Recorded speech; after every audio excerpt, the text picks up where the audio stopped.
Hello friends, welcome to our channel சமையல் சம்பவம். இன்றைக்கி நம்ம சிக்கனை வச்சு ஒரு சம்பவம் பண்ணலாம்னு நினச்சிருக்கேன். என்ன பண்ண போகிறோம் அப்படின்னா, ஜூஸியான ஒரு சிக்கன் பிரியாணி தான் பண்ண போகிறோம். இதை எப்படி பண்ணுறதுன்றதை நம்ம வீடியோக்குள்ளே போய் ஒன் பை ஒன்னாக பார்க்கலாம். அதுக்கு முன்னாடி நம்ம சேனலை நீங்கள் சப்ஸ்கிரைப் பண்ணலைன்னா இப்போவே சப்ஸ்கிரைப் பண்ணி வச்சுக்கோங்க. அப்போ தான் அடுத்தடுத்த வீடியோஸ் உங்களுக்கு நோட்டிஃபிகேஷனில் வரும்.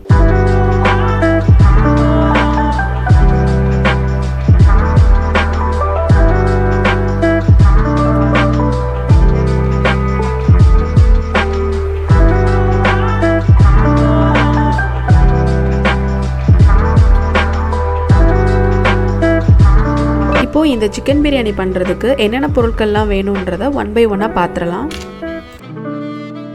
1.5 கிலோ சிக்கன் ஸ்கின்னோட வாங்கி வச்சுருக்கேன். 1.25 கிலோ பாஸ்மதி அரிசி, 1 கப் தயிர், 3 டேபிள் ஸ்பூன் இஞ்சி பூண்டு விழுது, 1 tablespoon garam masala, 1 tablespoon chilli powder, 1 tablespoon chicken masala, அதுக்கப்புறம் 1 கொத்து மின்ட் லீவ்ஸ். இப்போ தேவையான அளவு எடுத்துக்கோங்க. 1 மீடியம் சைஸ் லெமன், 2 தக்காளி எடுத்துக்கலாம். இப்போது அந்த பாஸ்மதி அரிசியை நம்ம ஒரு அரை மணி நேரம் தண்ணி ஊற்றி ஊற வச்சுக்கலாம்.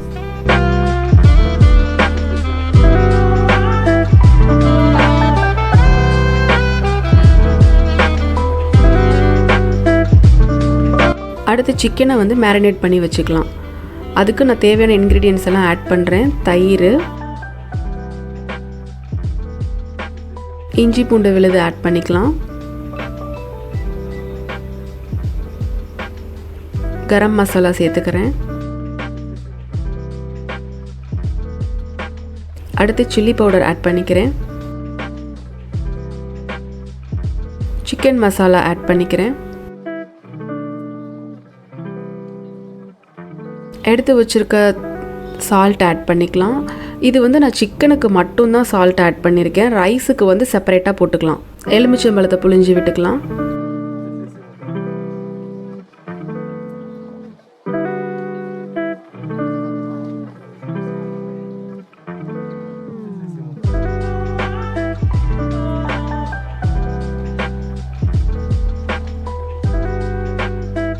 அரை மணி நேரம் அரிசியை ஊற வச்சுக்கலாம். சிக்கனில் மசாலாலாம் அப்ளை பண்ணிவிட்டு ரெஃப்ரிஜிரேட்டரில் அது அப்படியே ஊறட்டும். கொஞ்சம் நேரம் கழித்து மேரினேட் பண்ணியிருக்க சிக்கனை நான் வெளியில் எடுத்துட்டேன்.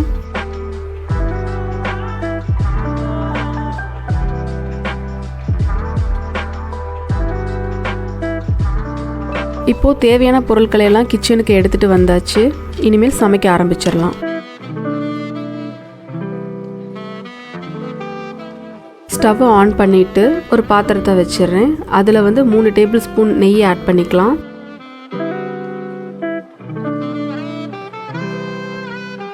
மூணு டேபிள் ஸ்பூன் அளவு கிரவுண்ட்நட் ஆயில் ஆட் பண்ணிக்கிறேன்.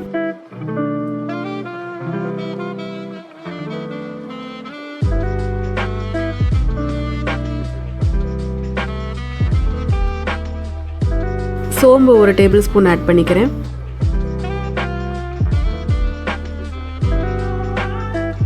அஞ்சு கிராம்பு ஆட் பண்ணிக்கிறேன்.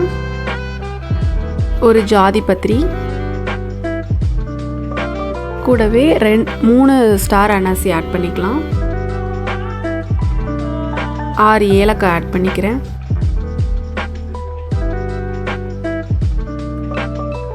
3 பட்டை ஆட் பண்ணிக்கிறேன்.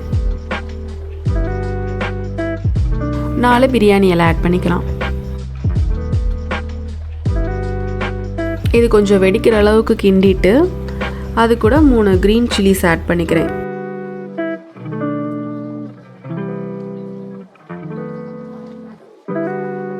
நம்ம நறுக்கி வச்சிருக்க வெங்காயத்தை ஆட் பண்ணிக்கலாம். நான் ஒரு 400 கிராம் வெங்காயம் இதில் ஆட் பண்ணிக்கிறேன்.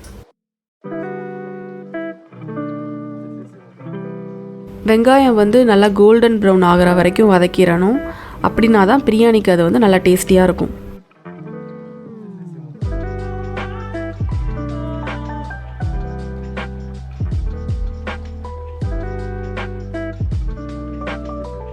நெக்ஸ்ட் நம்ம வெட்டி வச்சிருக்க தக்காளி ஆட் பண்ணிக்கலாம்.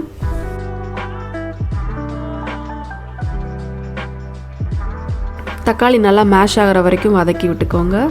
இப்போ நம்ம இஞ்சி பூண்டு விழுது வந்து ஆட் பண்ண தேவையில்லை, ஏன்னா எல்லாமே நம்ம சிக்கனில் மேரினேட் பண்ணும்போதே ஆட் பண்ணிட்டோம். ஸோ செப்பரேட்டாக ஆட் பண்ணலை.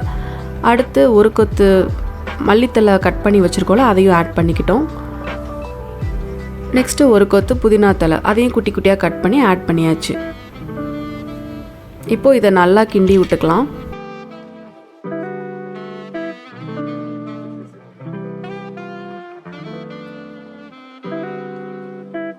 எல்லாமே நல்லா வதங்கிருச்சு. இதில் நான் ஊற வச்ச சிக்கனை வந்து ஆட் பண்ணிக்கிறேன். நீங்கள் இந்த சிக்கனை ஓவர் நைட் கூட ஊற வச்சுக்கலாம், இன்னும் ஜூஸியாக நல்லாயிருக்கும்.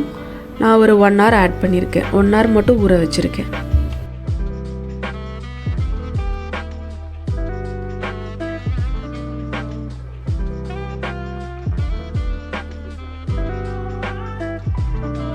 ஊற வச்சுருக்க பாஸ்மதி அரிசிக்கு தேவையான அளவு தண்ணி எடுத்துக்கலாம். எப்போவுமே 1 கப் பாஸ்மதி அரிசி எடுத்திங்கன்னா 1.5 கப் தண்ணி ஊற்றினா சரியாக இருக்கும். நான் எடுத்துக்க அரிசி அளவுக்கு 4.5 கப் தண்ணி நான் எடுத்துருக்கேன்.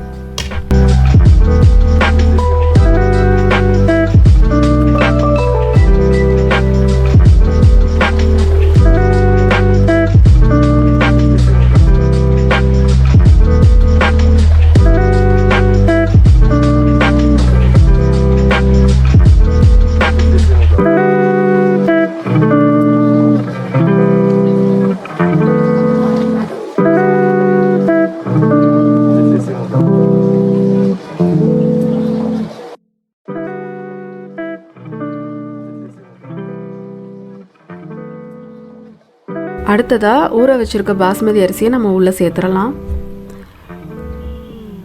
இதை சமமாகிறதுக்காக லைட்டாக ஒரு கிளறு விடுறேன்.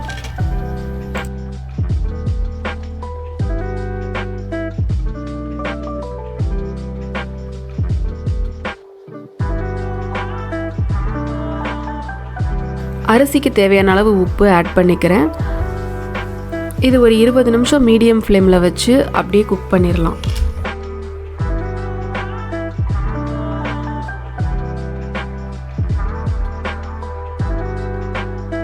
பிரியாணி நல்லாவே குக்காகி ரொம்ப சூப்பராக இருக்குது. சிக்கன் பீசஸ்லாம் ரொம்பவே ஜூஸியாக சாஃப்டாக வெந்திருக்கு. நீங்களும் இந்த ரெசிபியை உங்கள் வீட்டில் ட்ரை பண்ணி பாருங்கள். உங்களுக்கு இந்த ரெசிபி ரொம்பவே பிடிச்சிருந்ததுன்னா நம்ம சேனலை சப்ஸ்கிரைப் பண்ணிக்கோங்க. உங்கள் ஃப்ரெண்ட்ஸ் அண்ட் ஃபேமிலிக்கு ஷேர் பண்ணிக்கோங்க. தேங்க்யூ ஃபார் வாட்சிங்.